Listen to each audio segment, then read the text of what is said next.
And so the term flagship phones have been around for a very long time and is usually reserved for the most expensive phones in the manufacturer's line. And nowadays we're paying more than $1,000+ for these flagship phones, but are they really flagship? So that's why I'm going to be talking about this phone today. This is actually a $250 flagship phone, and I'm going to be going over my top 3 reasons why I feel this is more of a flagship versus these $1,000+ phones. So let's go ahead and take a look at it. Okay, so let's go ahead and open this up. Now, whenever I got this phone at the time, this was for $299 or $300 US. And so this price is more than likely going to come down in the future, as with most of these phones do. So let's go ahead and open this up.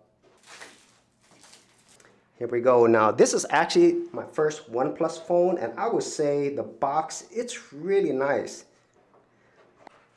And here is the phone. Oh, nice. This is a nice feeling phone, just handling it right now. Wow.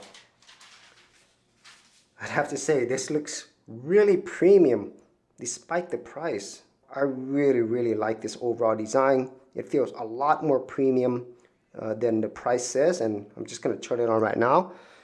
So, wow, I'm thoroughly impressed with this. And so, at least just by, some of the stuff that I've seen before, the overall camera quality on this, video quality, it should be better than my current phone. And the whole specs on this phone, I'll leave that on the side, or maybe I'll leave a link to the website if you want to see the full specs. But this is a more powerful phone than my current Moto E phone. So this actually has a Snapdragon processor. So obviously I'm going to have to go and set this up. But with everything here, I'm already really impressed with what we have. And so the first big feature that's quite often missing in these new flagship phones is a headphone jack.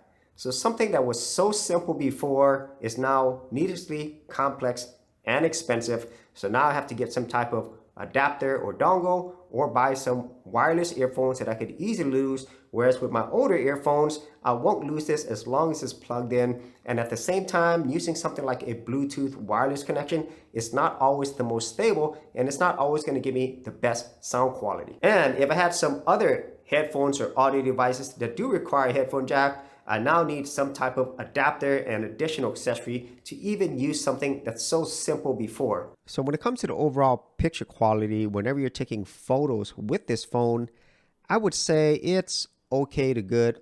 Most of it really depends on the amount of light that you have. So if you're thinking about taking pictures at night with this, it's going to look pretty bad. And at the same time, the overall color and accuracy isn't the best. But if you just want a quick set of pictures to use for social media or just for fun, then this would do. And so the second major feature that's been missing from flagship phones for years now, and for me, this is the biggest one, is a micro SD card slot for storage expansion. And even though this phone comes with 128 gigs, if I wanted to add more storage, I could add up to an additional 512 gigs versus these flagship phones where I'm limited to whatever storage they provide. And even if I upgrade to their higher storage, it's still not going to be as much as a micro SD card slot. And the cost of upgrading is way more expensive than simply buying one of these.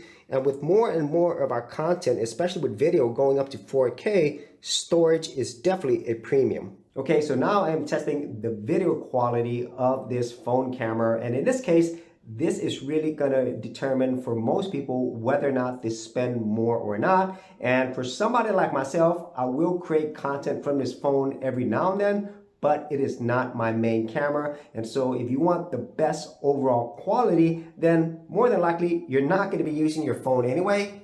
And instead, you're going to be using something like a real camera. And there's definitely a huge quality gap there. And if you are going to be using your phone as the primary camera, then you definitely want to make sure that the overall video quality is going to be good enough for your standards.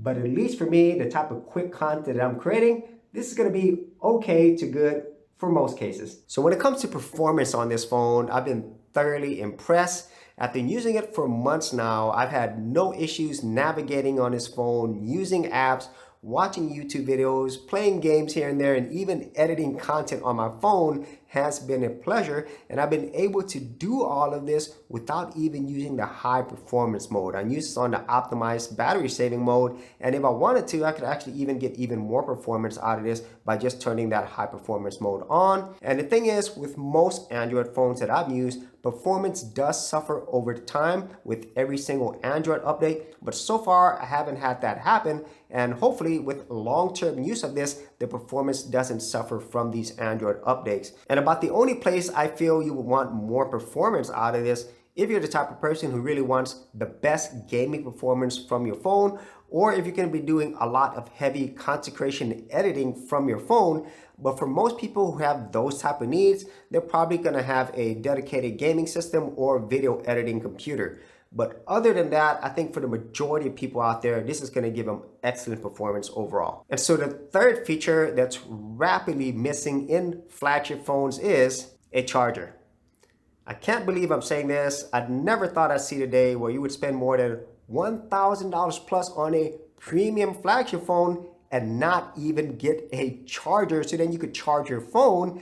And not every charger is the same. For example, this is a fast charger at 30 watts. So if you didn't already have this type of charger available, you're not going to be able to take advantage of the charging abilities of your phone. This is really sad, and it really makes me worry about what other features they're going to remove in the future on these flagship phones. So as you can see from this video, spending $250 is actually going to give you more flagship features versus spending more than $1,000 plus on these premium phones that actually gives you less and less with each new release. And who knows, maybe in the future, all phones are going to be like that. But for now, if you're looking for a flagship phone, I would look at spending less versus more. So if you actually had any thoughts on this, be sure to leave it in the comments area below. And if you did want to see more of my geek gear reviews, I will leave a playlist in the description area below, or you can check it out up here.